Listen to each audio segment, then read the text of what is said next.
اللہ کی نشانی بتائی جا رہی ہے کہ دیکھو اللہ نے آسمانوں کو بنایا کسی پلر کے بغیر، اور پھر زمین کو پھیلا دیا اور اس میں گاڑ دیے پہاڑ، تاکہ زمین سٹیبل رہے، یعنی تم سب کو لے کر زمین ادھر ادھر نہ ڈولے۔ اور کیا ہے کہ اس میں زمین میں بہت سارے جاندار یعنی بہت سارے جانور پھیلا دیے، اور آسمان سے پانی برسایا، اور پھر اسی طرح اللہ نے ویجیٹیشن اس سے اگائیں، اور جس میں ہر طرح کے نہیں ہر چیز کے جوڑے ہیں، پیئرز میں اللہ نے ہر چیز پیدا کی۔ سورہ یاسین میں بھی ہم نے یہ بات پڑھی تھی۔ آگے اللہ کافروں سے کہتے ہیں کہ یہ اللہ کی مخلوق ہے، یعنی یہ ساری جو چیزیں بتا دی ہیں اللہ نے، کائنات بنائی، پھر ان مخلوق پیدا کر دی زمین کے اوپر اور ہوا میں اڑنے والی مخلوق، تو بات یہ ہے کہ یہ تو مخلوق اللہ کی ہے۔ اب وہ بھی بتائیں جو کافر یعنی جو اللہ کے وہ شریک ٹھہرا رہے ہیں، ان کے شریکوں نے کیا بنایا، اور بے شک یہ کھلی گمراہی میں پڑے ہوئے ہیں۔ اگلے پیج کی آیات لقمان علیہ السلام کے بارے میں ہے۔ لقمان علیہ السلام کے بارے میں آتا ہے کہ یہ اللہ کے نیک بندے تھے جنہیں اللہ نے حکمت، عقل، فہم اور دینی عقل و فہم میں زبردست آپ کو مہارت حاصل تھی، آپ کا ایک خاص مقام تھا۔ ان کی زندگی کے ایک دو واقعات ہیں۔ کسی نے ان سے پوچھا کہ آپ کو یہ فہم، یہ سمجھ کس طرح حاصل ہوئی؟ تو انہوں نے کہا کہ سچائی سے، امانت کے اختیار کرنے سے، اور بے فائدہ فضول باتوں سے بچنے سے، اور خاموشی کی وجہ سے۔ یعنی یہ چار چیزیں انہوں نے بتائی: سچائی، امانت داری، اور بے فائدہ چیزوں کو چھوڑنا، اور خاموشی اختیار کرنا۔ اسی طرح ان کی زندگی کا ایک واقعہ بھی مشہور ہے کہ جب یہ غلام تھے تو ان کی آقا نے کہا کہ بکری ذبح کر کے اس کے سامنے بکری کے بہترین حصے لاؤ، سو وہ زبان اور دل نکال کر لے گئے۔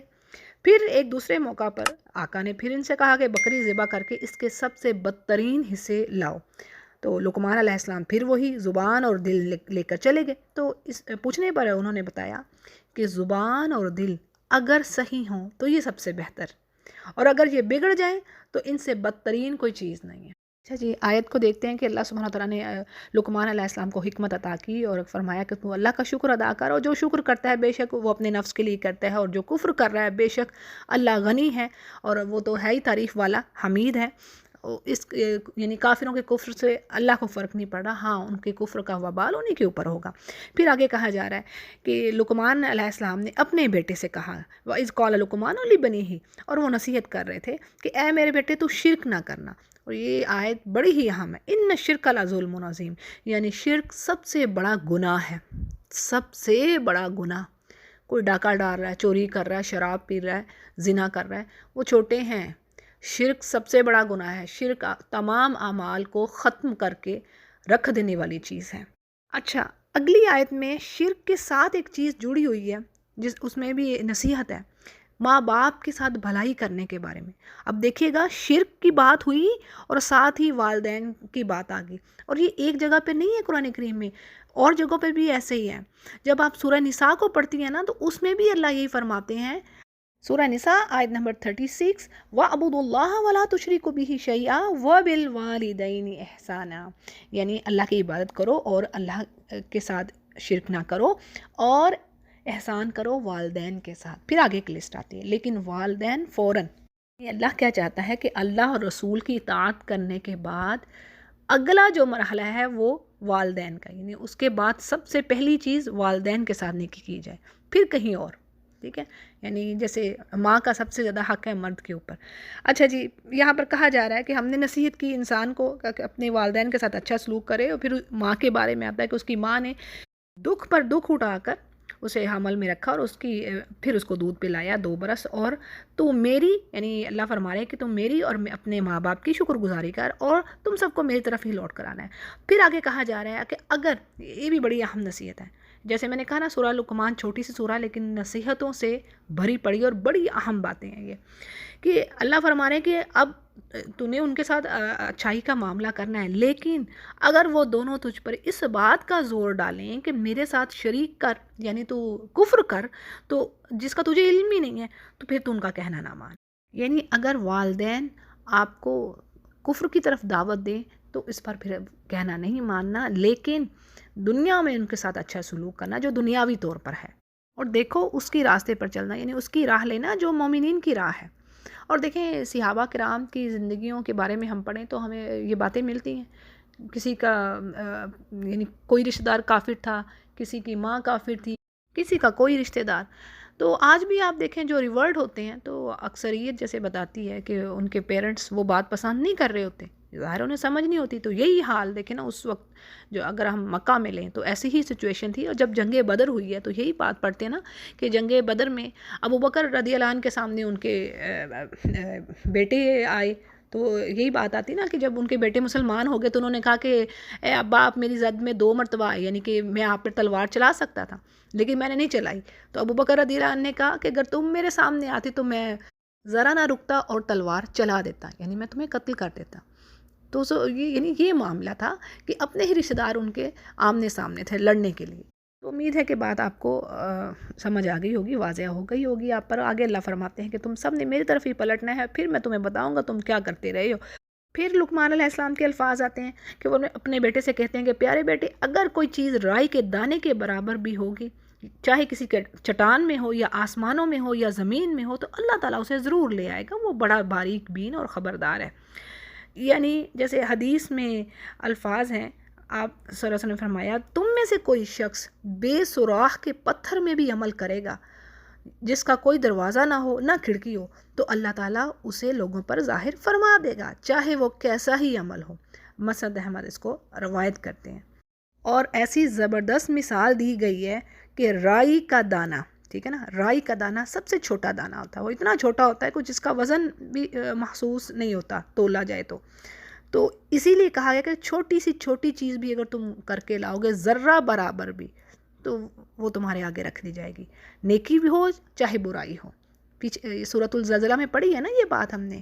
فَمَن يَعْمَلْ مِثْقَالَ ذَرَّةٍ خَيْرًا يَرَهُ، جو نیکی کر کے لائے گا چاہے چھوٹی سی ہو وہ اس کو دیکھ لے گا. وَمَن يَعْمَلْ مِثْقَالَ ذَرَّةٍ شَرًّا يَرَهُ، اور جو وہ ذرا سی بھی برائی کر کے لائے گا وہ بھی اس کو دیکھ لے گا. تو یہی بات یہاں پر آ رہی ہے. پھر آگے کہا جا رہا ہے کہ اے میرے بیٹے، تو نماز قائم کر اور دوسروں کو حکم کر اچھائی کا اور برائی سے روک، اور صبر کر پھر اس چیز پر. صبر اب کس چیز پر؟ یعنی یہ کام آسان نہیں ہے پریچ کرنا، یعنی پہلے تو ایمان والا ہونا، پھر ایمان کے فرائض وغیرہ ادا کرنا، خود سے پہلے اپنے آپ کو ٹھیک کرنا اور پھر دوسروں کو بھی حکم کرنا اچھائی کا اور برائی سے روکنا. یہ کوئی آسان کام نہیں ہے. اس پر بڑی باتیں سننے کو ملتی ہیں، تانے سننے کو ملیں گے. اور نبی کریم صلی اللہ علیہ وسلم کی زندگی تو ہمارے سامنے کھلی پڑی ہے. سب سے زیادہ تکالیف، یعنی جتنی تمام انبیاء کو تکالیف آئی تھیں اتنی آپ اکیلے کو آئیں. یہ آپ صلی اللہ علیہ وسلم نے فرمایا اتنی تکلیفیں آپ اکیلے نے جھیلیں اپنے تبلیغ کے معاملے میں، پریچ کرنے کے معاملے میں. یعنی اللہ کی طرف لوگوں کو بلانا آسان نہیں ہے، پھر اس پر جمے رہنا. لوگ نہیں پسند کرتے اس کو. جو داعی قرآن ہے، جو آپ کو اچھی بات بتا رہا ہے، لوگوں کو وہ بندہ بھاتا نہیں ہے. تو بہرحال اسی لیے اللہ نے کہا کہ پھر اب اس پر صبر بھی کرنا ہے. یہ کام بڑا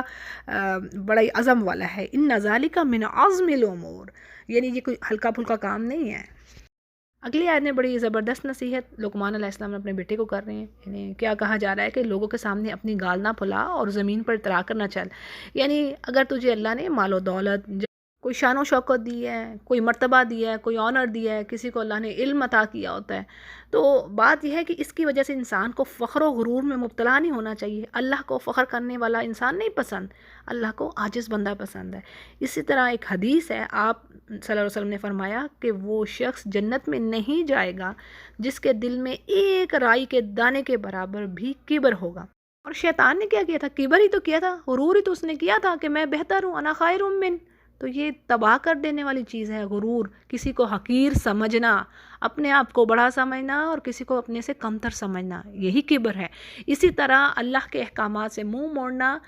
یہ بھی کبر کی صورت ہے. اور پھر آگے کہا جا رہا ہے کہ اپنی چال میں بھی میانہ روی رکھیے. یعنی یہ نہیں کہ زمین پر اکڑ کے انسان چل رہا ہے کہ پتہ نہیں میں بڑی شے ہوں. اور اپنی آواز کو نرم رکھو. یعنی سب سے بدترین آواز گدھے کی آواز ہے. یعنی انسان کی چال ایسی ہو، نہ تو اتنی سے اس کو کوئی لگے جیسے بیمار ہے، اور نہ ہی ایسی اکڑ خوں والی کہ لگے کوئی بہت ہی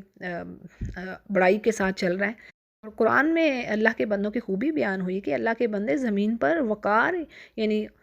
سکون اور آنر کے ساتھ چلتے ہیں. پھر کہا جا رہا ہے انسان سے کہ کیا تم دیکھتے نہیں اللہ تعالیٰ نے زمین و آسمان کی ہر چیز کو اپنے کام میں لگا رکھا ہے. یعنی سبحان اللہ، دیکھیں زمین پر کیا کیا چیز انسان کو نفع نہیں دے رہی. کتنے چوپائے دیکھ لیں سورۃ الانعام، اور ویسے بھی جانوروں کئی جگہوں پر اللہ نے ذکر فرمایا کہ اتنے فائدے تمہیں دے رہے ہیں، ان سے دودھ پیتے ہو، ان کی کھالیں استعمال کرتے ہو، ان کو سواری کے لیے استعمال میں لاتے ہو۔ پھر آپ درخت دیکھ لیں، جو اناج زمین اگا رہی ہے، زمین بھی انسان کو فائدہ دے رہی ہے۔ اسی طرح چاند اور سورج بھی انسان کو فائدہ دے رہے ہیں، یعنی چاند کا گھٹنا پڑنا، اور اسی طرح سورج سے بھی کیلنڈر کا حساب لگایا جاتا ہے۔ یعنی اللہ نے اس پوری زمینی مخلوق کو انسان کے تابع کر دیا، اس کے انڈر کر دیا،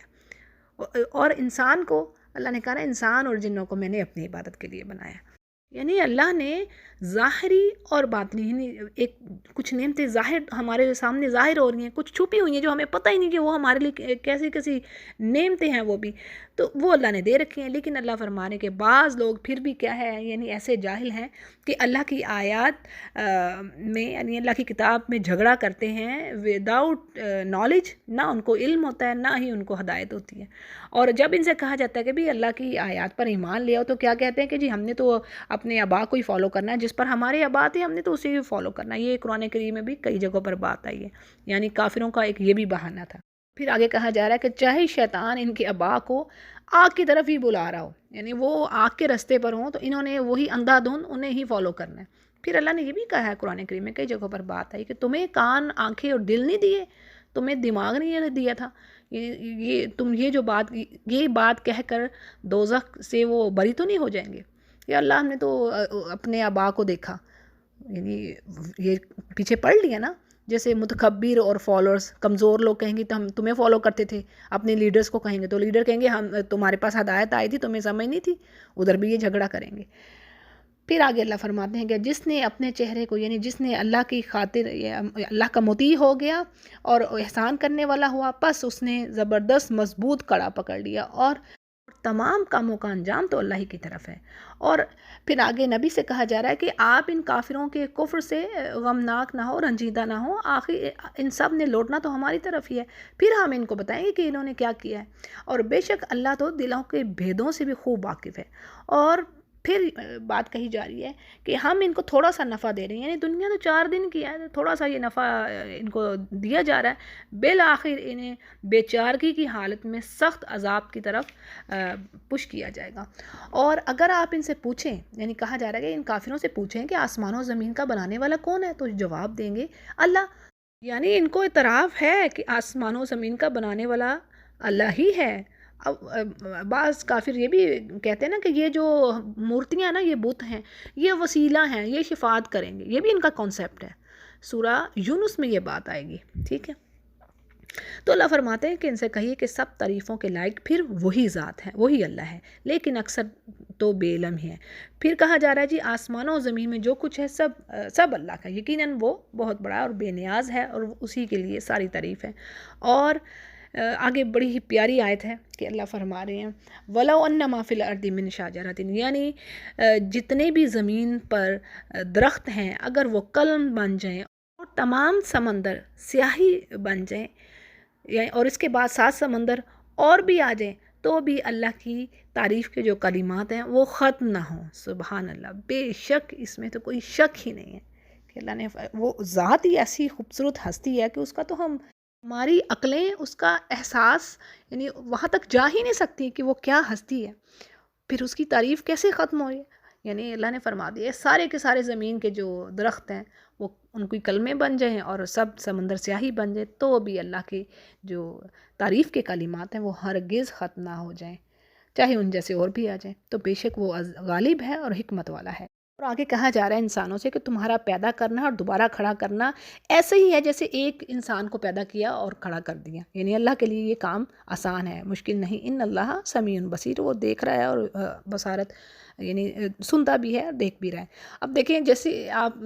مثال، ویسے میں بات کر رہی ہوں کہ آپ کمپیوٹر پہ ایک چیز بناتی ہیں، تو اس کو اگر کاپی کیے جائیں تو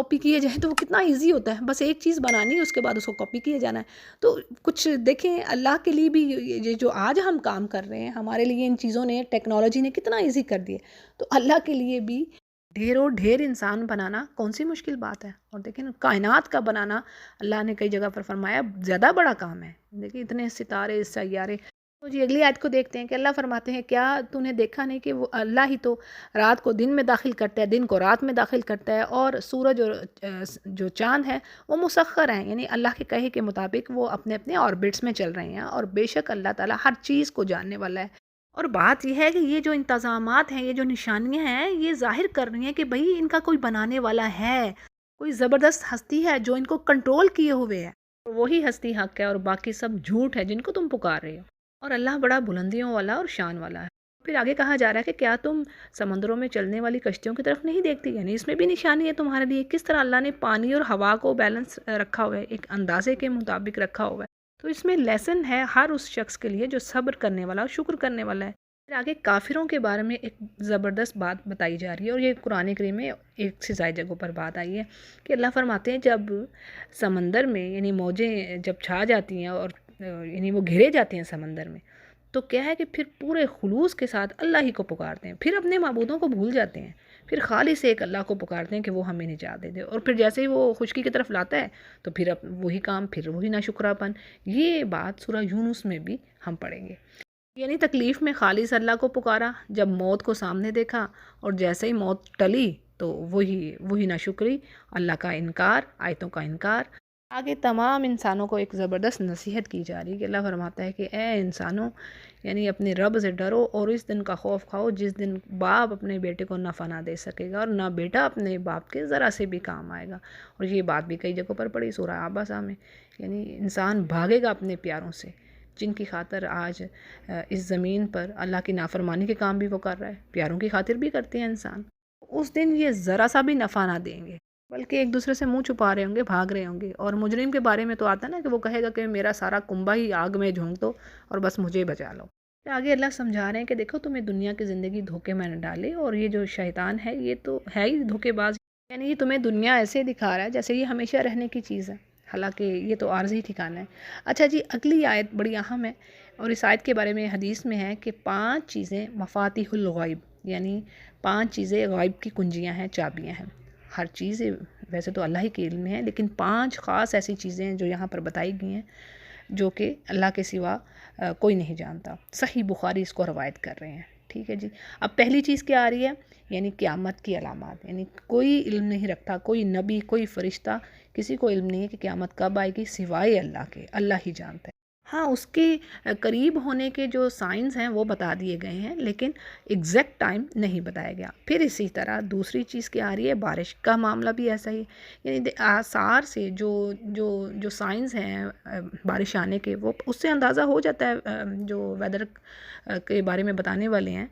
لیکن صحیح کسی کو بھی نہیں پتا کہ کب اور کس وقت بارش ہوگی، ٹھیک ہے، اس کا علم اللہ ہی کے پاس ہے۔ اسی چیز کے ماں کے پیٹ میں کیا ہے، اب اس بات کو اچھے طریقے سے سمجھے گا کہ یہاں اس بات یہ نہیں کہی جا رہی بات کہ بھئی وہ میل ہوگا یا فیمیل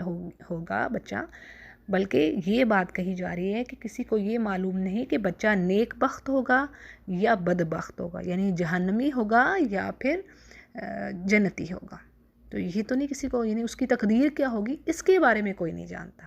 تو باقی تو اللہ نے نالج دے دی انسانوں کو۔ اچھا جی پھر چوتھی چیز کیا آ رہی ہے کہ انسان کل کیا کرے گا، یعنی آنے والا کل اس کے لیے کیا لائے گا، اور وہ کیا کمائی کرے گا، کیا عمل کرے گا، یہ کسی بھی انسان کو نہیں پتا سوائے اللہ کی ذات کے۔ دیکھیں بعض اوقات ڈریمز آ جاتے ہیں نا کہ کچھ ایسا ہوگا ایسا ہوگا، تو اکثر ایسا ہو بھی جاتا ہے نا کہ آپ کی وہ ڈریمز جو ہیں نا وہ کیم ٹرو ہو جاتے ہیں، وہ سچے ہو جاتے ہیں۔ تو یہ اس کا مطلب کیا ہے کہ کوئی اور ہی ذات ہے جو آپ کو دیکھ رہی ہے، اور اس نے آپ کے سارے زندگی کے معاملات طے کر رکھے ہیں، اس کو پتہ ہے آگے کیا ہونا ہے۔ اچھا جی 5ویں چیز کیا آ رہی ہے کہ کسی شخص کو کہاں موت آ رہی ہے، کسی کو نہیں علم کہ اسے گھر میں موت آنی ہے یا باہر اپنے وطن میں آنی ہے یا کسی اور جگہ پر اسے موت آئے گی، جوانی میں آئے گی یا بڑھاپے میں آئے گی، تو یہ بات کسی کو معلوم نہیں سوائے اللہ کی ذات کے۔ باقی وہی بات ہے کہ ہر چیز اللہ ہی کو معلوم ہے، لیکن یہاں پر اس آیت میں خاص ان 5 چیزوں کے بارے میں بتا دیا گیا کہ بے شک وہی علیم ہے، سب سے زیادہ علم والا اور سب سے زیادہ خبر رکھنے والا۔ تو جی الحمدللہ سورہ لقمان مکمل ہوئی، سورہ سجدہ کو ہم شروع کرتے ہیں۔ بسم اللہ الرحمن الرحیم۔ اس سورہ کی اہمیت میں بات یہ ہے کہ آپ صلی اللہ علیہ وسلم جمعہ کا دن فجر کی نماز میں الف لام میم سجدہ اور دوسری رکعت میں سورہ دہر، اس کو سورۃ الانسان بھی کہتے ہیں، یہ پڑھا کرتے تھے۔ صحیح بخاری اور مسلم اس کو روایت کرتے ہیں، یعنی یہ اہم سورہ ہے۔ اور اسی طرح یہ بھی ثابت ہے کہ آپ صلی اللہ علیہ وسلم رات کو سونے سے پہلے سورہ الف لام میم سجدہ اور سورہ ملک پڑھا کرتے تھے، اس کو بھی ترمذی روایت کر رہے ہیں۔ اچھا جی، اس سورہ میں زمین و آسمان کی پیدائش اور اس تمام ہونے والے کائنات میں سلسلے اللہ ہی کے ہاتھ میں یہ بتایا جا رہا ہے، اور پھر انسان کی تخلیق کے بارے میں ہمیں ذکر ملتا ہے، اور پھر مجرموں کے بارے میں ذکر ملے گا کہ قیامت کے روز کیا ان کی حالت ہوگی اور کیا وہ اللہ سے بات کہیں گے۔ پھر مومنوں کے بارے میں ذکر آتا ہے، پھر کچھ بنی اسرائیل کے بارے میں ذکر ہے۔ تو جی ہم سورہ کو دیکھتے ہیں انشاءاللہ، پھر آہستہ آہستہ پڑھتے چلیں گے۔ پہلی آیت کو دیکھتے ہیں۔ الف لام میم حروف مقطعات ہیں۔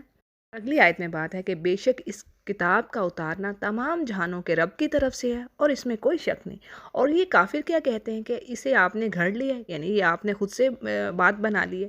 تو بلکہ یہ تو آپ کے رب کی طرف سے حق بات ہے، اور آپ انہیں ڈرائیں جن کے پاس پہلے کوئی نبی نہیں آیا تھا۔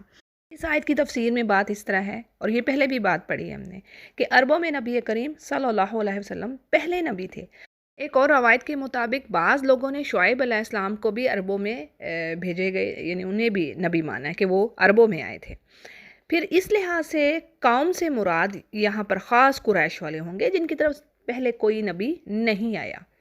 تو آپ کے بھیجنے کا مقصد تاکہ آپ اپنی قوم کو ڈرائیں اور وہ سیدھے راستے پر آ جائیں۔ اور آگے اللہ سبحانہ تعالیٰ اپنی بادشاہت کی بات کر رہے ہیں، کس طرح اللہ سبحانہ تعالیٰ جو کچھ آسمانوں زمین میں ہے اور جو کچھ اس کے درمیان میں ہے اس کو پیدا کرنے والا ہے، اور پھر وہ عرش پر قائم ہوا۔ تمہارے لیے اس کے علاوہ کوئی مددگار اور کوئی سفارشی نہیں ہے، اور کیا تم پھر بھی نصیحت نہیں حاصل کرتے؟ یعنی یہ انسانوں سے کہا جا رہا ہے۔ اور آسمان سے لے کر زمین تک ہر کام اس کی تدبیر سے ہوتا ہے، اور ہر کام ایک دن میں اس کی طرف چڑھ جاتا ہے، اور جس کا اندازہ تمہاری گنتی کے مطابق 1000 سال کے برابر ہے۔ کی تفسیر میں بات اس طرح ہے کہ آسمان سے، یعنی جہاں اللہ کا عرش اور لوح محفوظ ہے، اللہ تعالیٰ زمین پر احکامات نازل فرماتا ہے، یعنی سارے کاموں کی تدبیر کرتا ہے، پلاننگ کرتا ہے، اور پھر زمین پر ان کا امپلیمنٹ ہوتا ہے۔ جیسے کسی کو موت دینی ہے، زندگی دینی ہے، صحت دینی ہے، مرض دینا ہے،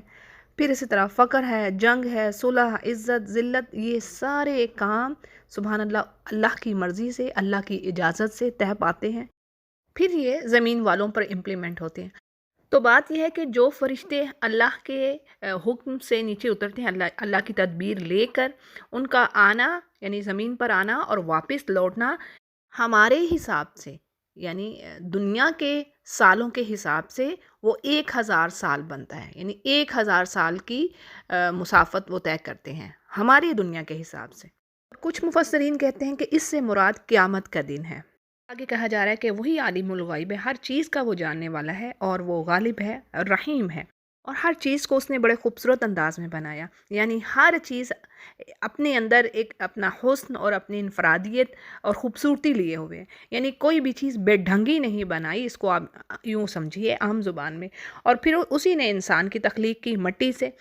پھر اس کی نسل چلائی ایک معمولی پانی کے قطرے سے، اور پھر اسے ٹھیک ٹھاک کر کے اللہ نے اس میں روح پھونکی، یعنی اس کی نوک پلک سنوار دی انسان کی، کیسا خوبصورت اللہ نے اسٹرکچر بنا دیا۔ اور سورہ 3 میں بھی ہم یہ پڑھتے ہیں کہ اللہ نے بہترین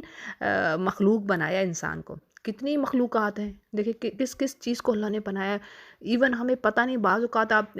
فش کی اسپیشیز دیکھیں، ان کی جو ٹائپس ہیں، ایسی ایسی مچھلیاں ہیں کہ انسان دنگ رہ جاتا ہے، کیسا کیسا ان کا سٹرکچر بنایا، ان کی شیپ کیسی بنائی ہے، رنگت ان کی، سبحان اللہ۔ تو انسان کیا اٹھتا ہے کہ یہ تو کسی زبردست ہستی کا کام ہے۔ تو اسی طرح اللہ نے انسان کو سب سے بہترین، سب سے خوبصورت مخلوق بنایا، اور پھر اپنی روح پھونکی۔ اور اللہ فرماتے ہیں کہ اسی نے تو تمہارے کان، آنکھ اور دل بنائے، پھر اور یعنی یہ چیزیں کیوں دی کہ بھی تم ان سے سوچو، سمجھو، عقل سے کام لو، لیکن یہ ہے کہ انسان بڑا تھوڑا ہی احسان مانتا ہے اللہ کا۔ اور کافر کیا کہتے ہیں کہ جب ہم مٹی میں رل مل گئے، یعنی ہماری ہڈیاں بوسیدہ ہو گئی، تو کیا پھر سے ہمیں اٹھایا جائے گا، پھر سے پیدا کیا جائے گا؟ یعنی وہ یقین ہی نہیں رکھتے اللہ کی ملاقات پر، یعنی آخرت کے دن پر۔ پھر آگے کہا جا رہا ہے کہ ان سے کہیے جب تمہیں موت کا فرشتہ موت دے گا تم سب اپنے رب کی طرف واپس جاؤ گے۔ اور کاش کہ آپ دیکھیے جب یہ گنہگار لوگ اپنے رب کے سامنے آنکھیں جھکائے کھڑے ہوں گے اور کہیں گے کہ اے رب، یعنی پھر وہاں پر کیا بات ہوگی؟ یہ قیامت والے دن کی بات ہو رہی ہے کہ کہیں گے ہمارے رب ہم نے دیکھ لیا ہے، یعنی اب تو تجھے دیکھ لیا ہے اور سن بھی لیا، ہمیں پتہ چل گیا ہے، تو اب یہ ہے کہ اب ہمیں تو واپس لوٹا دے، ہم نیک اعمال کریں گے اور ہم یقیناً یعنی ایسوں میں سے ہوں گے جو ایمان رکھنے والے ہوں، یقین کرنے والے ہوں۔ اور یہ بات قرآن کریم میں کئی جگہوں پر آئی ہے، اور بات وہی کہ اللہ فرماتے ہیں اگر ہم چاہتے تو ہر نفس کو ہدایت دے دیتے، یعنی سب کے سب ایک ہی جیسے ہو جاتے، یہ بھی بات قرآن کریم میں کئی جگہوں پر آئی ہے۔ لیکن بات وہی کہ دین میں جبر نہیں ہے، اللہ زبردستی دین کی طرف نہیں کھینچ رہا، تو ایک چوائس دی ہے اور اس کی اجازت کے بغیر کچھ بھی ممکن نہیں ہے۔ تو بات یہ ہے کہ دنیا تو تھی دارالعمل، اب وہاں پر جا کر ایمان کا اظہار کرنا اس کا کوئی فائدہ نہیں، اور اب تو اللہ نے فرما دیا جیسے کہ میری بات پوری ہو کر رہے گی، یعنی جو کہہ دیا تھا کہ میں بھروں گا جہنم کو جنوں سے اور انسانوں سے، سب کے سب کو جو بھی جھٹلانے والے ہیں، اور کہا جائے گا مزہ چکھو، اب تم اس دن کو بھولے رہے تو آج ہم تمہیں بولتے ہیں۔ جیسے یہی بات سورہ طٰہٰ کی آیت نمبر 124 میں بھی آتی ہے، جس نے ہمارے ذکر سے منہ موڑا تو اس کی میں دنیا بھی تنگ بناؤں گا اور آخرت میں یعنی قیامت کے دن اس کو میں اندھا اٹھاؤں گا، اور وہ کہے گا کہ یا رب تو نے مجھے اندھا کیوں اٹھایا، حالانکہ میں دنیا میں تو بصیرت رکھتا تھا، تو کہا جائے گا کہ تو نے ہماری آیات کو بھلایا تو آج ہم بھی تجھے بھلا رہے ہیں۔ تو یہاں پر بھی تقریباً وہی بات آ رہی ہے، اور پھر کہا جا رہا ہے کہ اب اس عذاب میں رہو جو ہمیشہ کے لیے ہے۔ اور آگے مومنوں کی صفات بیان ہو رہی ہیں کہ ہماری آیتوں پر وہی ایمان لاتے ہیں جنہیں جب نصیحت کی جاتی ہے تو وہ سجدے میں گر پڑتے ہیں اور اپنے رب کی حمد بیان کرتے ہیں، تسبیح کرتے ہیں اور تکبر نہیں کرتے۔ تکبر کیا ہے؟ یعنی اپنے آپ کو بڑا جاننا، اللہ کے احکامات کو نہ ماننا، نافرمانی کرنا اور دوسروں کو حقیر سمجھنا، یہ بھی یعنی یہ سب چیزیں تکبر میں آ رہی ہیں۔ مزید کیا صفات ہیں مومنین کی کہ اللہ فرماتے ہیں یہ ان کے جسم اپنے بستروں سے الگ رہتے ہیں اور اپنے رب کو خوف اور امید کے ساتھ پکارتے ہیں، یعنی تہجد کی نماز پڑھنا، نوافل ادا کرنا، یہ صالحین کا شیوہ ہے، ان کا طریقہ کار ہے،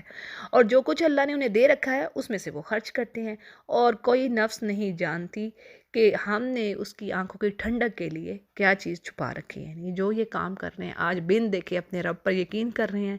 اور خالص اس کی رضا کے لیے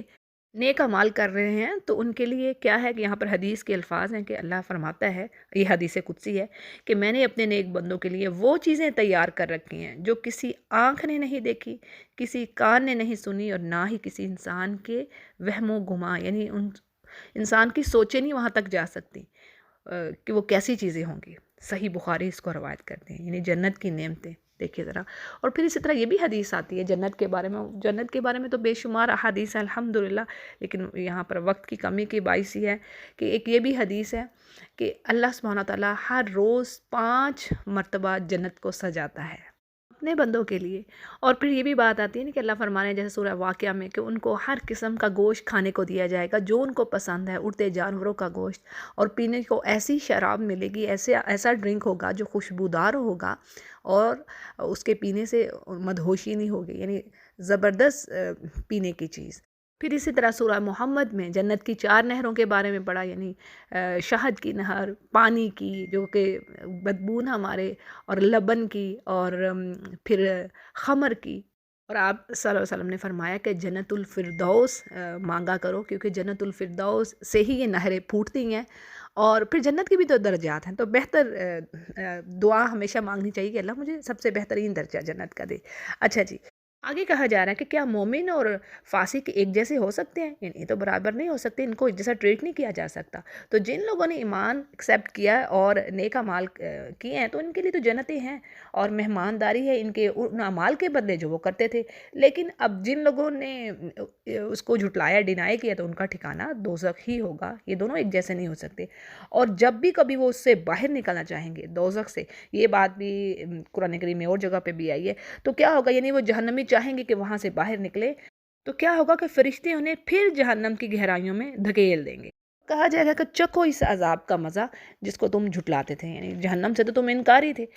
پھر آگے کہا جا رہا ہے کہ یقیناً ہم ان کو بڑے عذاب سے پہلے چھوٹے چھوٹے عذاب کا مزہ ضرور چکھاتے ہیں، یعنی عذاب ادنا، چھوٹے عذاب سے مراد یہ کہ دنیا میں جو مصیبتیں، پریشانیاں، بیماریاں، تو بات یہ ہے کہ یہ سب چیزیں بھی کیا ہے، انسان کو جھنجھوڑنے والی، ہلانے والی، کہ بھی اللہ کی طرف رجوع کرو، اور یہ چیزیں مومنوں پر بھی آتی ہیں اور کافروں پر بھی۔ اب دیکھیں اللہ نے فرمایا نا، لَنَبْلُوَنَّكُمْ بِشَيْءٍ مِّنَ الْخَوْفِ، سورۃ البقرہ میں، کہ بھی میں لازمی تمہاری آزمائش کروں گا۔ دنیا تو ہے یہ آزمائش، دارالعمل ہے، یا یہ جنت تو ہو نہیں سکتی نا۔ حدیث کے مطابق مومن کے لیے یہ قید خانہ ہے اور کافر کے لیے جنت ہے۔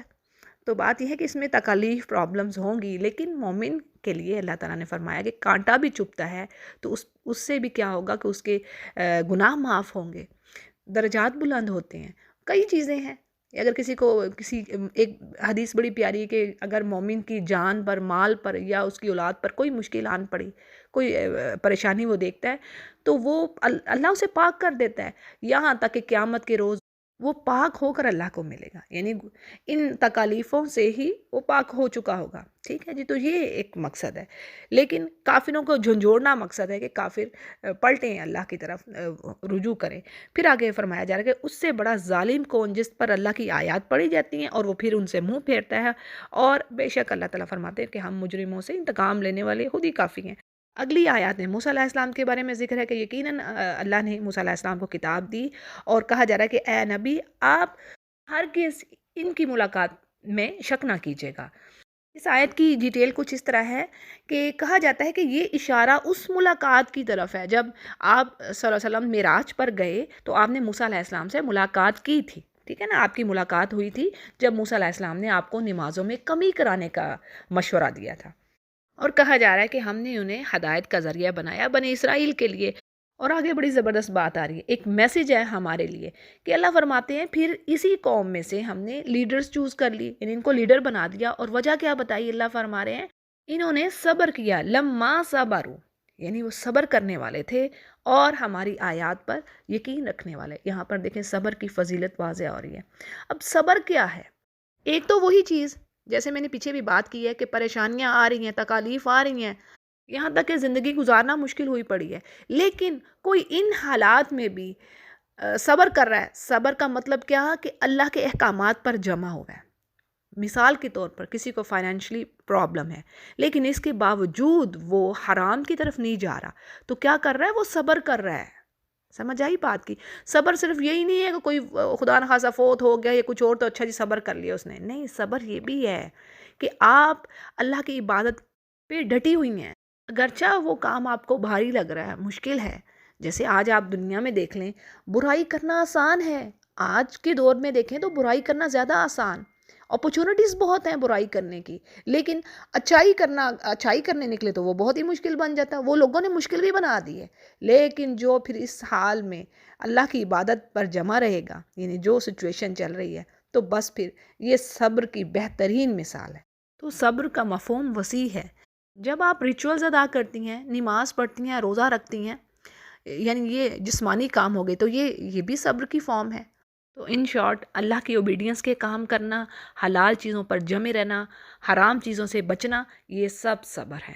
ٹھیک ہے جی۔ تو امید ہے کہ آپ کو بات واضح ہو گئی ہوگی۔ تو بنی اسرائیل کو اس خوبی کی وجہ سے اللہ نے لیڈر بنا دیا۔ اب آگے اللہ فرماتے ہیں کہ یہ جو اختلافات کر رہے ہیں آپس میں، ان کا فیصلہ اللہ سبحانہ تعالیٰ قیامت کے روز کرے گا۔ اب یہ اختلافات کون سے ہیں؟ تو ایک تو یہ چیز کہ اہل کتاب میں آپس میں بھی اختلافات تھے، آپ دیکھیں نا، ان کے بھی تو سیکٹس ہیں نا، تو آپس میں ہی ڈس ایگریمنٹس ہو رہے تھے کافی، ایک چیزوں سے وہ ان کی جو اوپینینس تھی وہ ڈیفرنٹ تھی۔ پھر یہ بات ہو گئی۔ دوسری چیز ایمان والے اور یہ جو کافر ہیں، یعنی اہل ایمان اور اہل کفر، ان کے درمیان بھی اختلافات ہوں، تو ان سب کا فیصلہ قیامت کے روز اللہ سبحانہ تعالیٰ فرمائیں گے۔ اور اللہ فرماتے ہیں کہ کیا یہ اس چیز سے ہدایت نہیں لیتے کہ ہم نے ان سے پہلے کتنی امتوں کو ہلاک کر دیا جن کے مکانوں میں یہ چل پھر رہے ہیں، یعنی ان کے مکانات کے یہ وارث ہیں، یعنی اہل مکہ کو تنبیہ کی جا رہی ہے کہ تمہارا حشر بھی ایسا ہو سکتا ہے اگر تم ایمان نہیں لاتے۔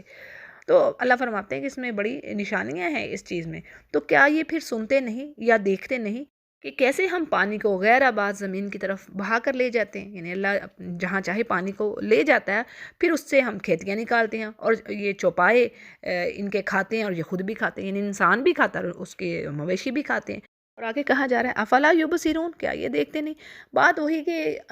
دیکھنے والی آنکھ عقل کی چاہیے، یہ سب کائنات میں اللہ کی نشانیاں بکھری پڑی ہیں، اس رب العزت کی نشانیاں۔ پیچھے سورہ لقمان میں بھی پڑھ لی اور سورہ روم میں کتنی زیادہ پڑھی ہم آیات کہ دیکھو اللہ نے یہ بنایا تمہارے لیے، یہ کیا، تو تم غور و فکر تو کرو۔ پھر آگے بات آ رہی کہ جو کافر کہتے ہیں، یعنی کافر کیا کہتے ہیں کہ وہ فیصلے کا دن کب آئے گا اگر تم سچے ہو، آپ یعنی نبی کریم سے کہتے ہیں۔ تو اب یہاں پر تفسیر میں بات آ رہی کہ اس فیصلے کے دن سے مراد اللہ تعالیٰ کا وہ عذاب ہے، یہ جو کفار نبی کریم صلی اللہ علیہ وسلم سے طلب کرتے اور کہتے کہ اے محمد یعنی اللہ کی مدد کب آئے گی تیرے لیے اور جسے تو ہمیں ڈرا رہا ہے۔ اور آگے اللہ جواب دیتے ہیں کہ ان سے کہیے کہ وہ جو دن ہے یوم الفتح ہی، وہ نفع نہ دے گا ان کافروں کو، یعنی اس دن تو یہ ایمان لے آئیں گے، جیسے پیچھے ہم نے پڑھ لیا نا اسی سورہ میں کہ وہ کہیں گے اب تو ہم ایمان لے آئیں اللہ، اب ہمیں تو واپس بھیج دے۔ تو اللہ فرماتے ہیں اس دن پھر لایا ایمان کام نہ آئے گا، اور وَلَا هُمْ يُنظَرُونَ، اور نہ ہی ان کو ڈھیل دی جائے گی۔ یعنی دنیا میں تو اللہ ڈھیل دے رہا ہے، کتنے کتنے بوڑھے ہو کے مر رہے ہیں اور کچھ کفر پہ ہی مر رہے ہیں۔ تو اللہ سے دعا بھی ہمیں کرنی چاہیے ان کافروں کے لیے بھی کہ اللہ ان کو ہدایت دے۔ لازمی دعاؤں میں شامل کیجیے یہ بات کہ اللہ ان کو بھی ہدایت دے اور زیادہ سے زیادہ لوگوں کو اللہ جنت میں داخل کرے۔ ہیں تو ساری اللہ کی مخلوق نا۔ آگے نبی سے کہا جا رہا ہے کہ آپ ان مشرکوں کے اعتراضات کو، ان کی باتوں کو چھوڑیے اور اپنے یعنی تبلیغ کے کام کو جاری رکھیے، جو آپ کی طرف وحی کیا جا رہا ہے اس کو فالو کیجیے، اور آپ منتظر رہیں، یعنی آپ بھی انتظار کریں۔ یہ جس چیز کے منتظر ہیں نا، یعنی یہ کافر کس انتظار میں تھے کہ شاید اس نبی کا دین ختم ہو جائے، اس کی دعوت ختم ہو جائے، لیکن سبحان اللہ دنیا نے دیکھ لیا کہ اللہ نے اپنے نبی کے ساتھ کیے گئے وعدوں کو پورا کیا اور اس دین کو غالب کیا۔ تو جی الحمدللہ 22واں پارہ ہمارا مکمل ہوا۔ وآخر دعوانا ان الحمدللہ رب العالمین۔